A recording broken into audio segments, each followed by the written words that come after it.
Movie के शुरुआत में हम एमा नाम की एक औरत को देखते हैं। एमा एक शादीशुदा औरत थी, लेकिन शादीशुदा होने के बावजूद उसका टॉम नाम के एक आदमी के साथ नैन मटक्का चल रहा था। पर अब वो इस अफेयर से भी खुश नहीं थी। टॉम एमा से बहुत प्यार करता है, लेकिन एमा अब ये सब और कंटिन्यू नहीं करना चाहती है।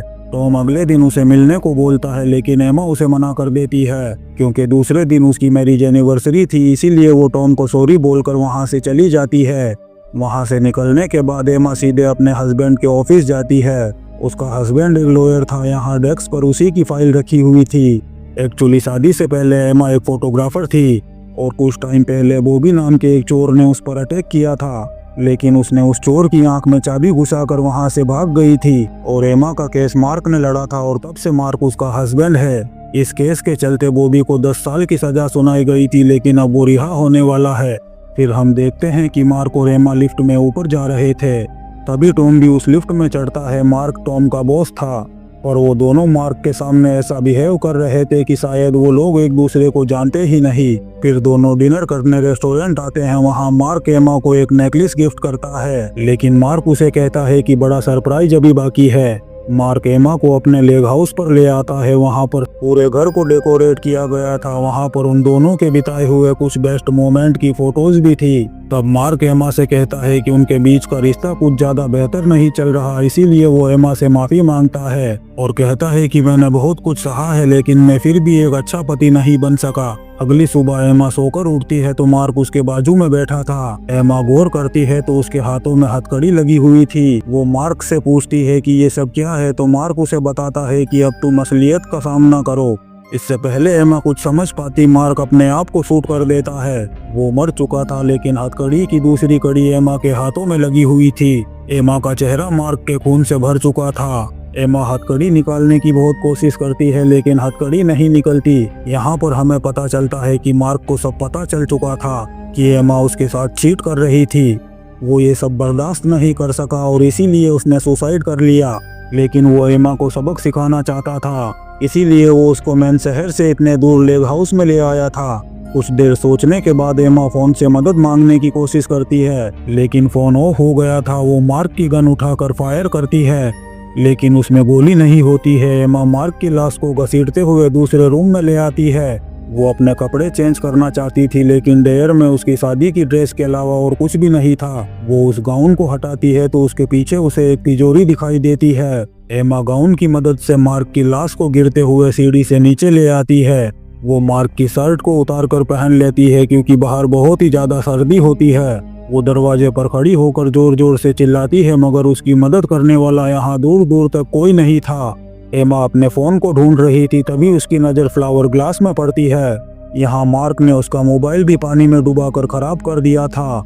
वो मार्क की पैंट पहन लेती है और बड़ी मुश्किल से कार के पास पहुंच जाती है। वो वहां से निकलने ही वाली होती है, तभी उसे पता चलता है कि कार में फ्यूल ही नहीं है। यहाँ मार्क ने एमा के लिए एक वॉइस रिकॉर्डिंग भी छोड़ा था, जिसमें वो बोलता है कि वो सब जानता था और जो कुछ भी उसने एमा के लिए किया था उसके लिए एमा को उसका शुक्रगुजार रहना चाहिए था और अब उसे उसकी करतूतों पर पछतावा करना पड़ेगा। लेकिन ये होते हुए मार्क नहीं देख सकेगा। अब यहाँ पर एमा के पास कोई ऑप्शन नहीं था, तो वो फिर से मार्क की लाश को घसीटते हुए घर तक ले आती है। वो बेसमेंट में भी जाकर देखती है, लेकिन वहाँ पर भी कोई औजार नहीं था। मार्क ने पहले से ही उन्हें निकाल दिए थे। वो अब उसकी लाश को घसीटते हुए ऊपर ले जा रही थी, लेकिन बैलेंस बिगड़ जाने की वजह से वो लाश के साथ नीचे आकर गिर जाती है। एमा बहुत ज्यादा गुस्से में थी और बोल रही थी कि उसने भी कई बार मार्क के कपड़ों पर लिपस्टिक के निशान देखे थे। इसका मतलब मार्क भी उसे चीट कर रहा था। वो अब एक दूसरे रूम में जाती है जहाँ उसकी और मार्क के फोटोज लगे हुए थे। यहाँ एमा देखती है कि टॉम ने उन दोनों के अलावा बॉबी की भी फोटो चिपका रखी थी। एमा अब समझ चुकी थी कि उसके साथ अब और भी ज्यादा खतरनाक होने वाला है। तभी उसे कार की आवाज आती है। वो जल्दी से दरवाजा बंद कर रही थी कि तभी उसको टॉम की आवाज सुनाई देती है। वो टॉम को अंदर आने को बोलती है। टॉम उसे कहता है कि उसने मैसेज करके उसको क्यों बुलाया, जिस पर एमा उसे बताती है कि उसने कोई मैसेज नहीं किया। दरअसल ये सब मार्क ने ही किया था और ये सब मार्क के प्लान का हिस्सा था। एमा टॉम को पुलिस को कॉल करने के लिए बोलती है। इस पर टॉम उसे कहता है कि अगर तुमने पुलिस को बुलाया तो मार्क के मर्डर का सारा इल्जाम तुम्हारे ऊपर आ जाएगा और तुम अपनी बेगुनाही को साबित नहीं कर पाओगी। हो सकता है तुम्हें पूरी जिंदगी जेल में बितानी पड़े। और मार्क ने बहुत सारे गलत काम किए हैं। उसने कई सबूतों के साथ छेड़छाड़ किए हैं। उसका जेल जाना तय था। उसके ऑफिस में रेड पड़ चुकी थी। उसको पता था कि ऐसा होने वाला है, इसीलिए उसके पास सुसाइड करने के अलावा और कोई चारा नहीं था। उसने सुसाइड करना ही बेहतर समझा। वो लोग बातें कर ही रहे होते हैं, तभी उन्हें उनके तरफ आती हुई एक कार नजर आती है, जिसे देखकर टॉम बताता है कि ये कार सड़क के पास पार्क थी। उसने इस कार को आते वक्त देखा था। टॉम उसको अंदर रहने के लिए कहता है, लेकिन एमा बहुत ज्यादा डरी हुई थी। टॉम कार में आए आदमी से पूछता है कि वो कौन है, जिसके बाद वो आदमी कहता है कि वो एक प्लम्बर है और उसे पाइप रिपेयरिंग के लिए यहाँ बुलाया गया है। टॉम उसे बताता है कि अब उसे कुछ भी रिपेयरिंग नहीं करवाना है, जो तुम्हारे चार्जेस है वो तुम्हें मिल जाएंगे।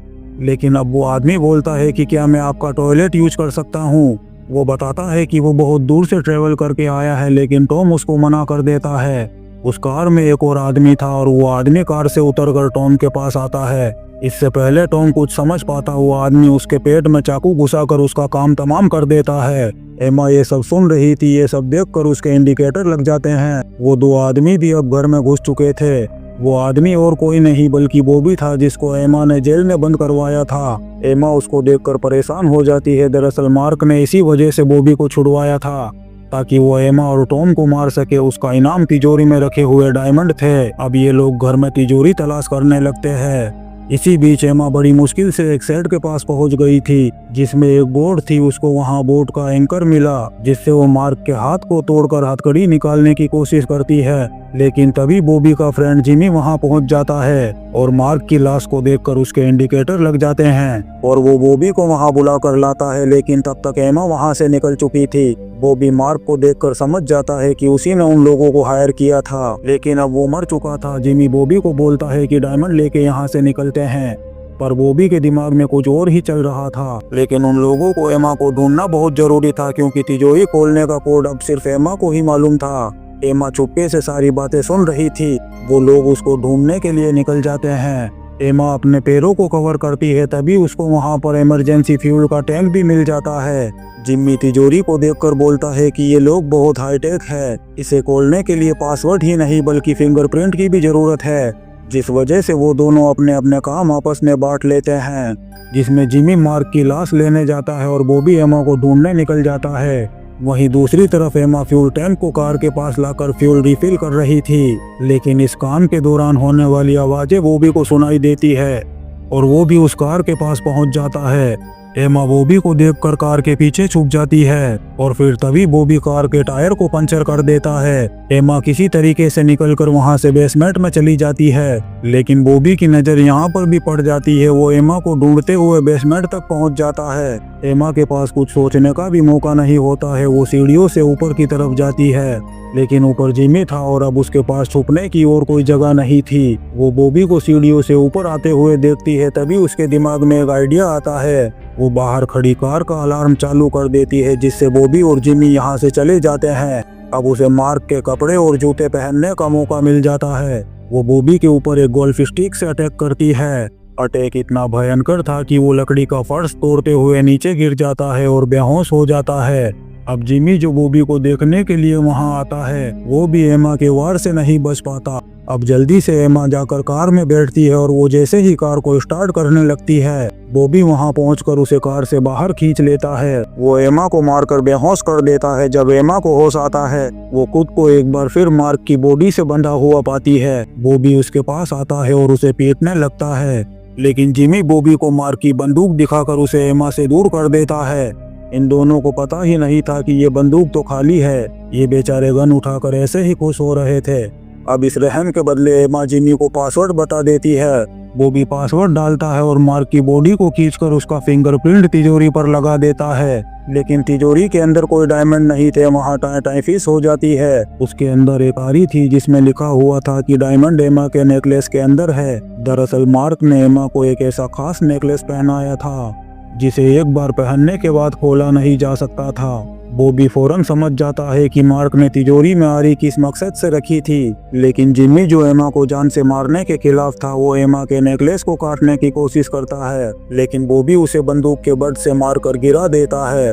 अब बॉबी एमा के ऊपर फायर करता है, लेकिन गन में गोली खत्म हो चुकी थी। तभी वो आपस में कुश्ती लड़ते हैं। वो दोनों आपस में भिड़ जाते हैं। तभी पीछे से जिम्मी जागता है और बॉबी को दबोच लेता है। तभी अचानक दीवार पे टकराने से दीवार का हैंगर उसके अंदर घुस जाता है और वो मर जाता है। तभी एमा शिकंजा उठाती है और बॉबी पर तेज वार करती है और वो उसे मार्क की बॉडी के साथ हथकड़ी से बांध देती है। अब वो जल्दी से जाकर कार में बैठती है और वो जैसे ही कार को स्पीड देती है उसके सामने बॉबी आ जाता है। वो बॉबी को ठोक कर मार देती है। कार के टायर पंचर होने की वजह से कार का बैलेंस बिगड़ जाता है और एमा बेहोश हो जाती है। अब थोड़ी देर बाद उसे होश आने पर एमा घसीटते हुए आगे बढ़ती है, लेकिन एक बार फिर उसे बॉबी आकर पकड़ लेता है। वो उस पर चाकू से वार करता है, लेकिन एमा उसे झटक कर मुकाबला करती है। वो चाकू उठाकर बॉबी के सीने में घुसा देती है। तभी अचानक बर्फ की परत टूट जाती है और बॉबी मार्क की बॉडी के साथ पानी के अंदर जाने लगता है। लेकिन वो अभी भी एमा को इतनी आसानी से नहीं छोड़ने वाला था। एमा बॉबी की आंखों में चाकू घुसा देती है। वो किसी तरह से तैरकर तले पर आने की कोशिश करती है, लेकिन बर्फ की परत बहुत मजबूत थी। एमा का दम घुटकर वो मरने ही वाली होती है। तभी उसका हाथ बर्फ की एक कमजोर परत पर पड़ जाता है और इसी वजह से वो वहां से बाहर आ जाती है।